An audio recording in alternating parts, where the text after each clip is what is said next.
come here literally 5 days a week. And now I'm very excited because the magician is going to give us some of his secrets. Come on, let's introduce yourself to Chef Nick. Hey Chef, what's going on, man? Hey, great. How are you, brother? Good to see you again. Good to see you. So what we got going on today? Today I'm making one of Open Door's specialties. It's stuffed roasted greens. Wow. And what goes into that? Well, the stuffing is what I'm prepping here right now. It's ricotta cheese. It's got some walnuts and raisins, a little bit of garlic, olive oil, salt and pepper, of course. Sounds like you got a lot of flavor going on. Absolutely. Let's see how you mix it together. Great. I prefer to use leeks in this recipe than onions. They've got a milder flavor. So Nick, why not onions? Well, regular onions will work in this recipe. I just think the leeks have a slightly more delicate flavor, and you'll taste the difference in the final dish. And I hope it doesn't linger on my breath, so the leeks are better than the onions. I got chiclets. So we've got our soaking raisins, our ricotta cheese, our walnuts have been nicely ground, little diced garlic, and of course our julienne leeks. So I've got this pan going a little bit, medium to medium high heat. I'm going to go ahead and heat up about a tablespoon of olive oil. Now the first thing we're going to do is we're going to soften up the garlic and soften up the leeks. We don't want to let those go too long. This is a nice fresh tasting dish, so we don't want to overdo it on the cooking of anything. I will tell you the walnuts, it's a good idea to roast them ahead of time a little bit, but they're still going to be the thing that takes the longest to cook. So I'm going to add them as soon as possible. Mix those around for a second.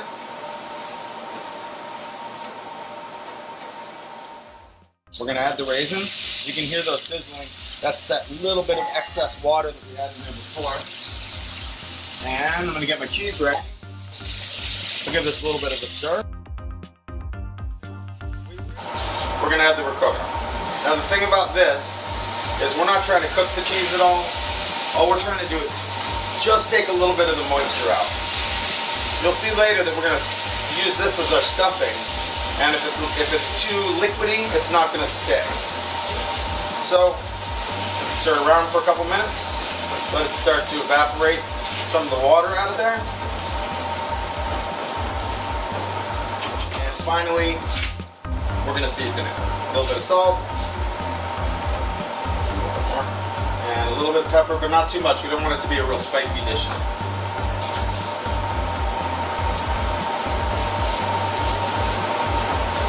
And what do we do at the end? Of course, just give it a little taste.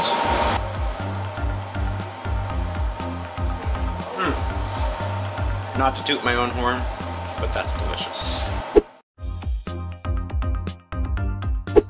So this is really the most important part of this recipe when we're going to cook the greens. One of the most traditional ways to cook a piece of meat is you sear it on the stove top or on a grill, and then you finish it in the oven. The reason you sear it is it gives it that caramelization and it gives it that color. So we're going to treat these greens like they're a piece of meat.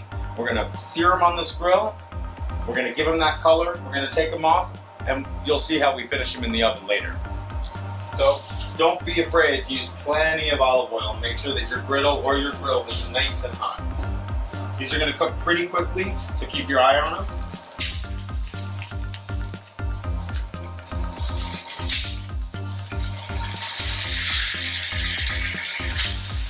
Make sure you use a little bit of pepper, plenty of salt, and you'll see them start to bubble up a little bit. As soon as that starts to happen, they're probably getting brown on the bottom. You don't want to overdo it because you don't want them to be crispy, you don't want them to be malleable.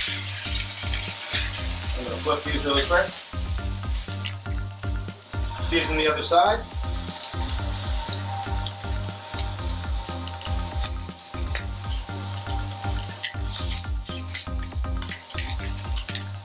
Make sure they get some color. Now remember, they're going to get finished in the oven, so the cooking does not have to be completed on this stage either. By the time we're done, we will cook this cabbage 3 different ways. I'm going to take the cabbage off, and I'm going to do the exact same thing with the kale. Plenty of olive oil. Drop that kale on there. The kale, we don't need the kale to cook flat, so I'm just going to go ahead, season it now. Put a little bit more olive oil on it. And then basically just move it around. I want to move it around because I don't want any one part of the kale to get much darker the other part. But you'll see, if you look, at the edges of the leaves, they're already starting to brown a little bit. We want to get that brown color to about, I don't know, I'd say 1/3 to 2/3 of the kale to that brown color.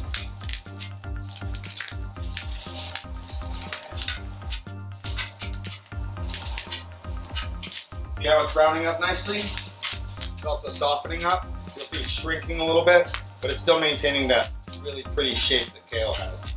If you can get a hold of Italian kale, it makes the dish just that much better. All right, that's done. I'm going to take that off the grill. And we're ready to finish the final product. So here comes the best part, the rolling. If you've ever worked in a burrito shop, you'll probably be better at this than I am. Start off with your cabbage. We're going to lay a little foundation for our roll. Nice and flat. Then the kale, which provides actually most of the flavor of the roasted greens, we're going to lay that out. Let some of that fluffy part of the kale sort of stick out of what's going to be the top of the roll.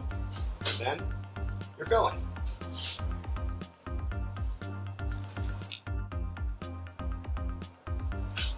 And then what you want to do is just roll it up like a burrito. Make it as tight as possible. And there's your stuffed roasted greens. So the only thing left to do is bake them. Let's go to the oven. So I've got my oven set on 400. My roasted greens have been in there for about 20 minutes. That'll crisp up just a little bit of the kale, soften up the rest of the greens, and warm up the filling. Let's see how it turned out. Perfect. The only thing left to do is go see how much Greg loves it. Here you go, Greg. Stuffed roasted greens. I've been waiting for this one. Let's get a little taste of this. Just lay it down.